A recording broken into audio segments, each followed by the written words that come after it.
کہ یہ دعا سنن نسائی اور مسند احمد میں حضرت ابو دردہ رضی اللہ تعالیٰ عنہ سے مروی ہے، جس کا عربی متن ہے کہ رسول اللہ صلی اللہ علیہ وآلہ وسلم نے فرمایا، اللہم انا نجعلک فی نحورہم ونعوذ بک من شرورہم، جس کا مفہوم ہے نبی کریم صلی اللہ علیہ وآلہ وسلم نے دشمنوں کے شر سے بچنے کے لیے یہ دعا مانگی۔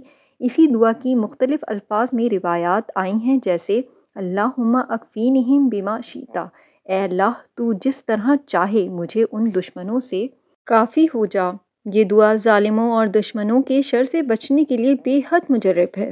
آئیے قرآن سے اس دعا کا حوالہ جانتے ہیں۔ سورہ آل عمران کی آیت حسبنا اللہ و نعم الوکیل، جس کا ترجمہ ہے ہمیں اللہ ہی کافی ہے اور وہی بہترین کارساز ہے۔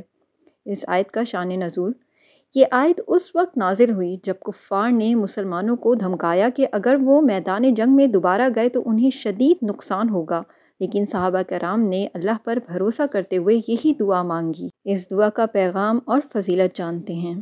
یہ دعا مظلوموں کے لیے ایک بہترین ذریعہ ہے کہ وہ ظالموں سے بچنے کے لیے اللہ پر بھروسہ کریں۔ نبی صلی اللہ علیہ وآلہ وسلم نے بھی دشمنوں کے خلاف اس جیسی دعائیں کیں اور اللہ نے ہمیشہ مدد فرمائی۔ جب کوئی شخص ظلم یا مشکلات میں ہو تو اسے چاہیے کہ وہ یہ دعا بار بار مانگے، کیونکہ اللہ ہی سب سے بہترین کارساز ہے۔ یہ دعا آپ کو ظالموں اور دشمنوں کے خلاف مضبوطی اور اللہ کی مدد فراہم کرتی ہے۔ اہم بات، آئیے اب تک کی باتوں کا لب لباب جانتے ہیں۔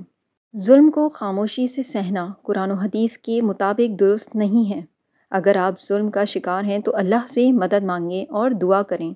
ظلم کے خلاف آواز اٹھائیں، چاہے کسی کے سامنے نہ کر سکیں تو اللہ کے سامنے فریاد کریں۔ حدیث کے مطابق ظالم کے خلاف آواز اٹھانا ہی اس کی مدد ہے، کیونکہ وہ جہنم کے عذاب سے بچ سکتا ہے۔ ظالموں کا انجام ہمیشہ برا ہوتا ہے، اس لیے اللہ پر بھروسہ رکھیں اور صبر کے ساتھ حق کا راستہ اپنائیں۔ تو ویورز، آپ کے خیال میں ظلم برداشت کرنا درست ہے یا نہیں؟ اگر آپ کے ساتھ کبھی ظلم یا ناانصافی ہوئی تو تب آپ نے وہ وقت کیسے ہینڈل کیا؟ کامنٹ میں ضرور بتائیں۔ اگر آپ بھی مظلوم ہیں تو آپ کے لیے کچھ اہم نکات۔ اگر کوئی شخص ظالم اور خود غرض لوگوں کے درمیان ہے لیکن وہ ان کے خلاف حق بات کہنے کی ہمت نہیں رکھتا تو اسے قرآن و سنت کی روشنی میں حکمت، صبر اور درست اقدامات اختیار کرنے چاہئیں۔ صرف ظلم سہتے رہنا اور اپنی زندگی کو برباد کر دینا بھی درست نہیں ہے۔ پہلی بات، ظلم کے خلاف خاموش رہنا جائز نہیں۔ رسول اللہ صلی اللہ علیہ وآلہ وسلم نے فرمایا، جب تم میری امت کو دیکھو کہ وہ ظالم سے یہ کہنے سے ڈرنے لگے کہ اے ظالم، تو سمجھ لو کہ وہ امت ہلاک ہو گئی۔ اگر ظلم ہو رہا ہو تو کم از کم دل میں اسے برا سمجھنا اور کسی نہ کسی طرح اس سے بچنے کی کوشش کرنا ضروری ہے۔ دوسرا پوائنٹ، ظلم سہنا بھی غلط ہے۔ اللہ تعالیٰ فرماتے ہیں قرآن کی سورہ بقرہ کی آیت کا ترجمہ، نہ تم ظلم کرو اور نہ تم پر ظلم کیا جائے۔ اگر کوئی شخص مسلسل ظلم برداشت کرتا رہے اور خود کو بچانے کی کوشش نہ کرے تو وہ اپنی زندگی ضائع کر رہا ہے۔ اللہ نے ہمیں خود کو بچانے کا حکم دیا ہے۔ تیسرا اہم پوائنٹ، ظالموں سے فاصلہ اختیار کرنا ضروری ہے۔ قرآن میں فرمایا گیا، سورہ نساء کی آیت کا ترجمہ، اور ان کے ساتھ نہ بیٹھو جب تک کہ وہ کسی اور بات میں مشغول نہ ہو جائیں، ورنہ تم بھی ان جیسے ہو جاؤ گے۔ ظالموں اور خود غرض لوگوں کے ساتھ رہنا یا ان کے ظلم کو خاموشی سے قبول کرنا درست نہیں۔ اگر ان سے فاصلہ لینا ممکن ہو تو یہ ضروری ہے۔ تیسرا پوائنٹ جاننے کے بعد ذہن میں یہ سوال آئے گا کہ فاصلہ کیسے لیا جائے؟ تو فاصلہ لینے کے عملی اقدامات بھی آگے بیان کیے جا رہے ہیں آپ کے لیے۔ پہلی چیز تو یہ کہ ذہنی اور روحانی طور پر خود کو مضبوط کریں۔ اللہ پر بھروسہ رکھیں کہ وہ آپ کو راستہ دکھائے گا۔ ظلم کے خلاف دعا کریں اور اللہ سے مدد مانگیں۔